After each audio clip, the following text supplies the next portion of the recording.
Alright guys, we're going back at it again with the Marvel Review Countdown, this time for Captain America the Winter Soldier. Oof.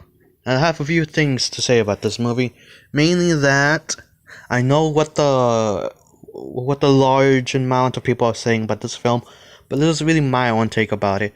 And this may surprise some of you guys, because I do not love this movie. Now, I'm going to explain why. I don't hate it, nor do I think it's a bad movie, nor do I think it's an okay movie. This movie is a pretty damn good movie. But if I had to point out one aspect that really held this movie back for me, was the relationship between Captain America and Bucky Barnes. Or in this case, the Winter Soldier. Spoiler, whatever.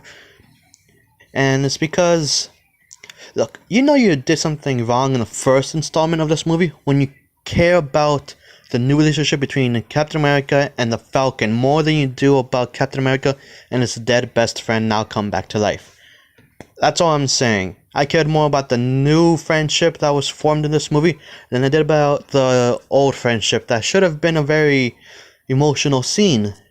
But I didn't feel it. The first movie didn't make me really believe in their friendship, and this movie had to work double time just to make me feel some sort of satisfaction between these two's reunion. And it accomplished that. But not to a great depth that I felt emotional watching these guys duke it out. Watching these two guys duke it out was cool. It was amazing. The way this film is shot is breathtaking at times. Not throughout the whole movie, and as a matter of fact, cinematography wise, this movie isn't really much to talk about. There's not like great contrast in colors or anything really spectacular. The Russo brothers aren't really known for that, but they really know how to shoot action and build a suspense in the movies. So this movie has that going for it. But one thing I need to point out is that while yes, the Nick Fury asshole is an asshole in my opinion, maybe you guys don't see it that way, but I believe it is. I felt like it would have been more. I would have been more satisfied had Nick Fury actually died in this movie the way he actually did. It would have caught us all by surprise, and it would have been just like, what the hell is gonna happen now?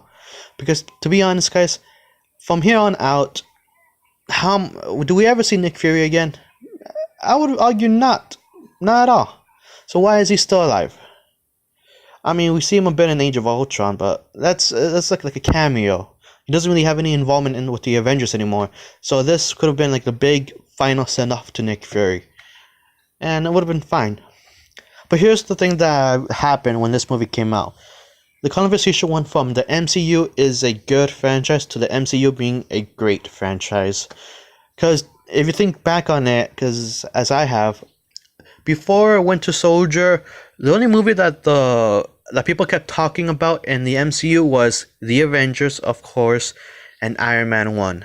The occasional Thor and Captain America may pop in, but no one really loved those movies. People loved The Winter Soldier, and I personally can see why. The plot in this movie is adrenaline pumping.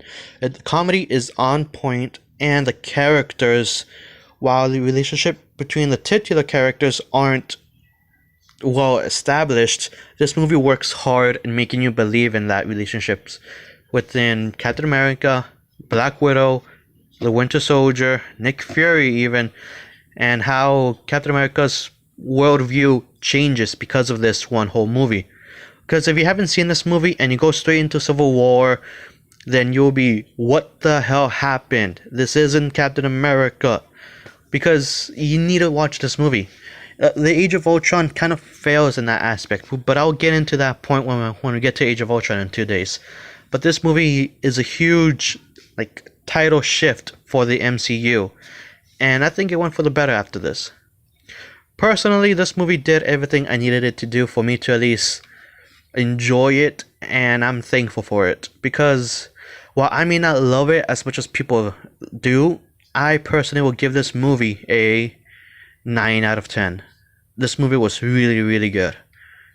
And even though it's not my favorite of the MCU, goddamn, it's in the top 3. But then again, I'm just a guy sitting by the lagoon, enjoying the view. Catch you later, guys.